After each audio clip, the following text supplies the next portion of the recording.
Ūdens dimensija simbolizē plūsmu un pārmaiņas, kā arī dažādus dziļumus vai aspektus, kurus var izpētīt, tādējādi atspoguļojot plūstošas vai mainīgas dimensijas.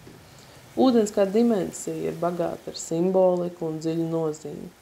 Šajā dimensijā ūdens nav tikai fizisks elements, bet gan spēcīgs simbols, kas attiecās uz dzīvību, kustību, emocionālo bagātību. Ūdens dimensija simbolizē plūsmu un kustību, kas ir patstāvīgs dzīves procesa elements. Tas var būt saistīts ar dzimšanu, augšanu un pārmaiņām, kā arī ar mūsu emocionālo un garīgo attīstību.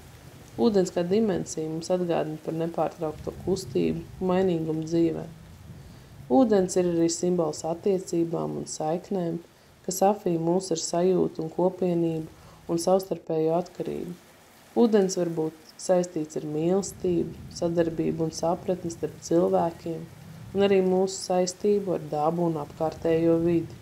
Turklāt ūdens simbolizē arī dziedināšanu un atjaunošanos.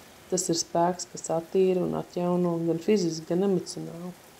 Ūdens sniedz mums iespēju tīrīt un atbrīvoties no sāpēm, pagātnes slogiem, negatīvām enerģijām.